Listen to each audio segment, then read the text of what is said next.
Good evening, everyone. How are y'all doing?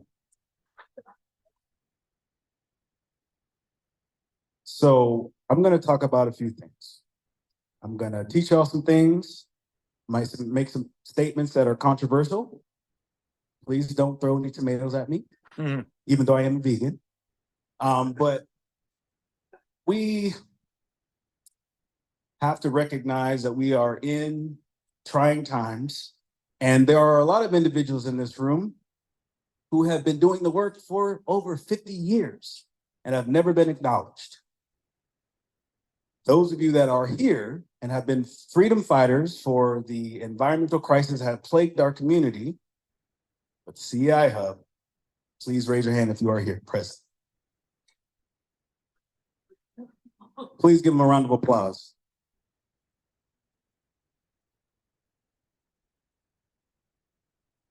Unfortunately, I just found out about the CEI Hub, and as Lee was mentioning, it is a catastrophe waiting to happen. So whoever you vote for, we would all possibly be not here, so it wouldn't matter. That's why it's important to be proactive in our approaches to civic engagement, which I mentioned earlier to one of the constituents here, that civics was taken out of the school system. Head nods, interesting. Not many people know what civics is, though. It's the responsibilities and duties of citizenship. Meaning, we all collectively have a responsibility and duty, whether it be at your home, in your backyard with your garden, your pets, feeding them properly, making sure that they're safe, not biting people, etc., right? We have responsibilities to take care of the environment that we're in. Moreover, the environment in here, this is behavioral health, which has been ignored for probably 70 years and have been put aside and act as if they're crazy. They need shock treatment. They need these Nazi approaches to dealing with their mental health. That's insane. Obviously, we know things need to change. I'm 30 years old. A lot of you here are my elders, and I'm thankful that you're here because now I can stand on your shoulders and continue your legacy and actually make it count. People have been talking about the legacy and the future, and we have to invest in the future and things of that nature. I'm here. The moment is here.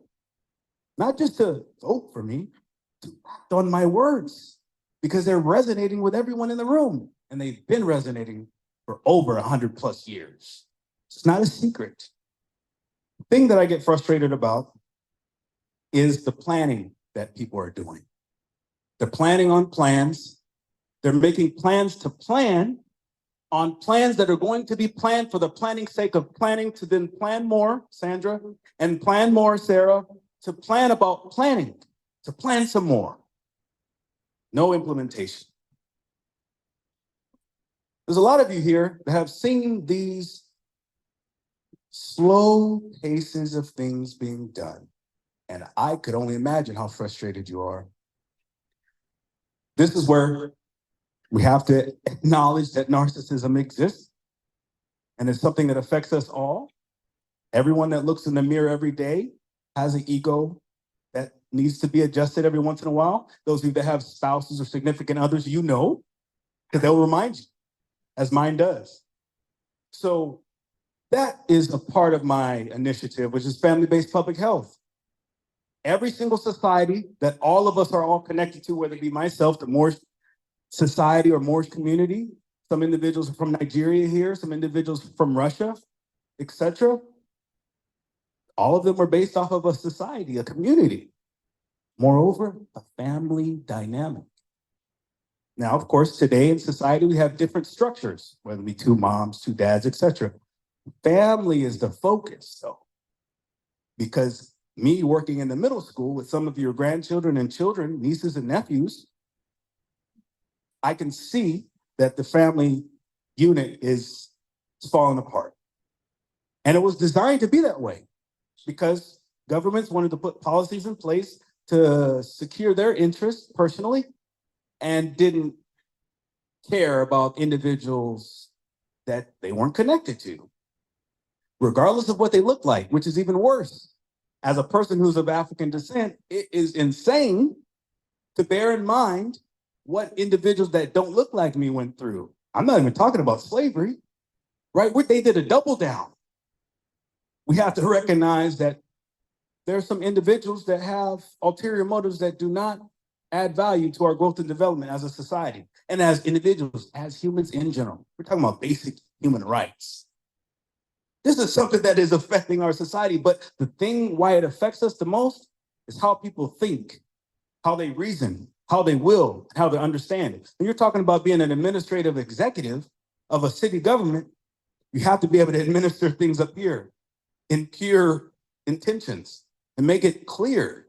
No scapegoating, no ulterior motives. You have to be exposing your heart, be vulnerable, and be comfortable with that. And say, I'm open to constructive criticism because I've been taking it for 30 years of my life. And there's 30 plus more years that I'll be taking it. And I'll still be probably the mayor of city of Portland.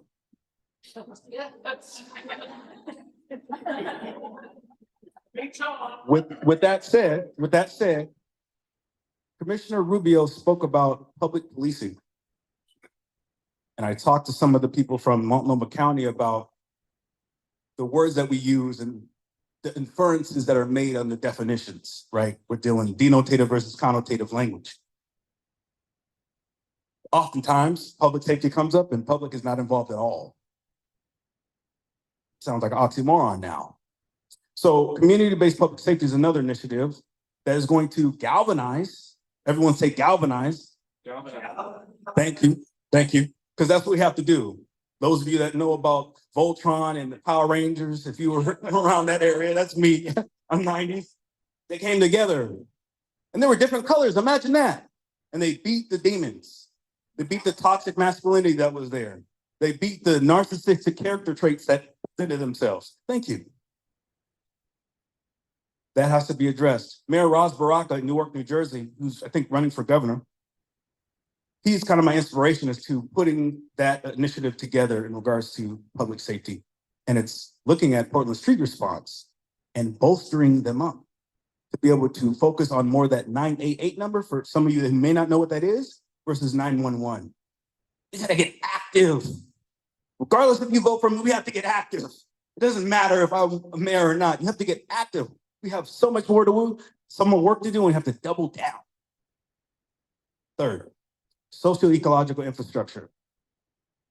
I believe it was Commissioner Gonzalez who talked about securing our economic mindset and mentality, and well as Commissioner Match. We have to hedge against inflation. Those of you that are aware of geopolitics, the dollar's not looking very good at all. Forgive me if I get emotional and start crying. It's devastating. China does not give a rat's you know what about the dollar. And they're getting other countries to get involved. Mexico is one of them. It's called BRICS. Brazil, Russia, India, China, and South Africa. And there's almost probably 20 countries that are involved. And Saudi Arabia is knocking at the door to get in. That's where we get our oil, for those of you that are still involved with that committee. We have to be able to produce our own food. There's a lot of people, like my grandfather, who's a Black Panther, a lot of people that are very much revolutionaries, right? They're about to go in the streets or bus up to college campuses for the sake of some ideal, right? Those of you may agree or disagree with that. There's people that are active like that. But if you're going to get active in revolution and you can't eat, revolution dies instantly. None of your guns or tanks, none of that matters. You can't eat and nourish your body, even though I'm on my 31-day fast with no food, just liquids. So I say that today, because we have to get more gold, silver for our economy to hedge against inflation. We have to be proactive. And not just we as the government, you, Christopher, you have to get more gold and silver. That's real money. And we have to try to find a way to educate people on the importance of life insurance policies and how they work. We have to innovate our thinking to a higher level than we ever have experienced in our lives. With that, a little bit about the Moorish American community. Those of you that look like me or look at me and see what you see, you have a perception. He's Black or he's African American. And that's not what I am. I'm Moorish American. I'm descendant of the Moorish people.